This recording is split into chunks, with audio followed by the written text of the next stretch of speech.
Swaraj news కి స్వాగతం. కరీంనగర్ జిల్లా హుజరాబాద్ పట్టణ శివార్లో నిర్మించి తలపెట్టిన డంపింగ్ యార్డ్ను రద్దు చేయాలని కోరుతూ 22 రోజులుగా కొనసాగుతున్న నిరసన దీక్షలు. స్థానిక అంబేద్కర్ చౌరస్తా వద్ద దీక్ష శిబిరాన్ని సందర్శించి సంఘీభావం తెలిపిన ఎమ్మెల్యే పాడి కౌశిక్ రెడ్డి కామెంట్స్. హుజరాబాద్ పట్టణంలో డంపింగ్ యార్డ్ కోసం 500 ఎకరాలు సేకరించాలని ప్రభుత్వం ప్రయత్నిస్తుంది. అదని ఎవరు వచ్చినా డంపింగ్ యార్డ్ హుజరాబాద్ లో రద్దయ్యే వరకు పోరాటం కొనసాగుతుంది. సురాజ్ చైర్మన్ తెలివి ఉండి మాట్లాడుతున్నాడా? ప్రజలు డంపింగ్ యార్డ్ అనుకూలంగా ఉంటే ఎమ్మెల్యే కావాలని రెచ్చగొడుతున్నాడని.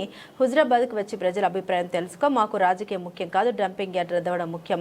అఖిలపక్ష సమావేశం ఏర్పాటు చేసి కార్యాచరణ ప్రకటించాలి. ఏ గ్రామానికి ఆ గ్రామం రోడ్లపైకి వచ్చి వంట వార్పు కార్యక్రమాలు చేస్తాం. రాబోయే రోజుల్లో నియోజకవర్గం ప్రజలు రోడ్డుకి పరిస్థితి ఉంది. వెంటనే ప్రభుత్వం స్పందించి డంపింగ్ యార్డ్ రద్దు చేయాలి. రాజకీయాలకు అతీతంగా అన్ని పార్టీల నాయకులు ఒక వేదికపైకి రావాలి. వారి నాయకత్వంలోనే పనిచేస్తే 1,00,000 మందితో సభ ఏర్పాటు చేద్దామన్నారు. కాకపోతే అధికారులు ఎవరైనా పైనుంచి వాళ్ళ ఒత్తిడి వాళ్ళ వారు చేస్తే చేసి చూడొచ్చు, అది మా దృష్టికి రాలేదు. సరే, అది ఏం జరిగినా ఇప్పుడైతే ప్రారంభం కాలేదు. దాన్ని మంచిగా పర్యాటక కేంద్రం చేస్తే చాలా అద్భుతంగా ఉంటుంది. మరి గుడ్డలలో చాలా అక్కడ పోతే నెమ్మలు కానీ అదే గుడులు ఉన్నాయన్నా, గుడులు ఉన్నది. దయచేసి మన హిందూ బంధువులందరం కూడా మరి అక్కడ ఉన్నటువంటి గుళ్ళకు కానీ వేరే కానీ ఇబ్బంది జరిగితే మాత్రం కలిసికట్టుగా పోరాటం చేయాలి. ఆ గుడికి కూడా ఎంతమంది మన ఉప సర్పంచ్ రాజన్న చెప్పిండు, ఆదివారం పట్టణాలు ఇద్దామని మా వంతు సహకారం కూడా తీరుస్తామన్నా. కంపల్సరీ పెద్ద ఎత్తున అక్కడ ఉన్నటువంటి గుళ్ళను వాటిని పరిరక్షించుకోవాలి. దాన్ని పర్యాటక కేంద్రం చేస్తే చాలా అద్భుతంగా ఉంటుంది. అక్కడ మన ప్రత్యేకంగా మన ఎమ్మెల్యే గారికి ప్రత్యేకమైన ఈ రోజుకి 22 రోజులైంది ఉద్యోగంలో. అంటే చాలా మంది ఇప్పుడు మన అనంతరావు గారు మంచి స్పీచ్ ఇచ్చిండు. ఎన్నో ఆ ప్రణబాబు గారు తలుచుకున్నా ఈ ఇద్దరు పక్షము ప్రతిపక్షం తలుచుకుంటే కళ్ళు మూసుకొని ఆగి ఎక్కేసేది.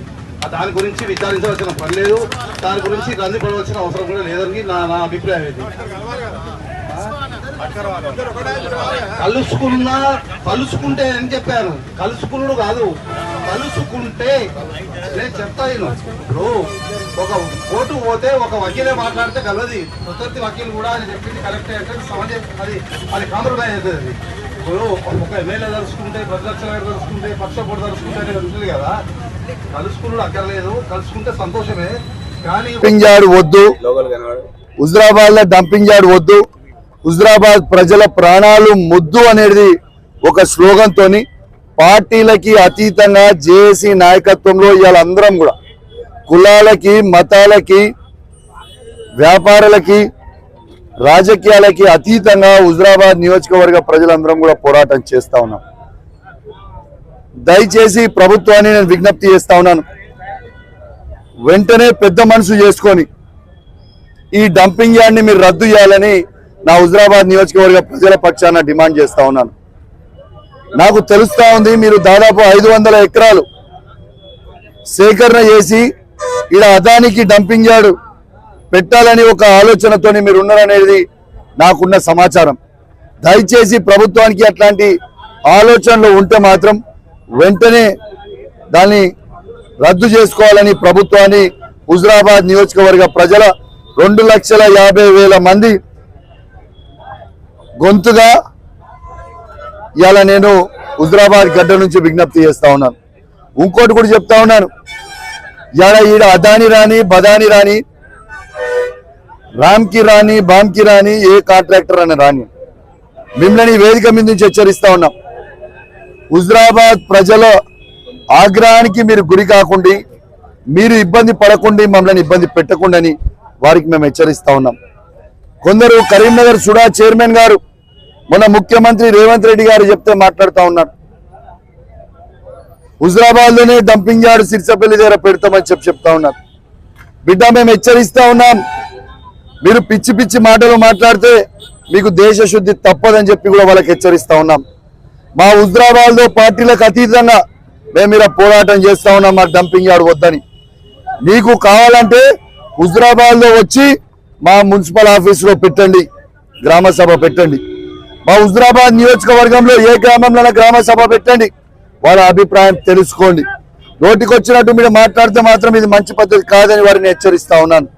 నేను మొన్న చీఫ్ సెక్రటరీ గారిని కూడా కలవడం జరిగింది, కలెక్టర్ గారిని కలవడం జరిగింది, మంత్రులందరినీ కూడా కలవడం జరిగింది, వారికి కూడా చెప్పడం జరిగింది. అందరం కూడా సానుకూలంగా ఉన్నామని చెప్పుడు మాకు అవసరం లేదు, మీకు సానుభూతిగా ఉన్నామని చెప్పుడు మాకు అవసరం లేదు, మాకు ఈ యాక్షన్లు అవసరం లేదు.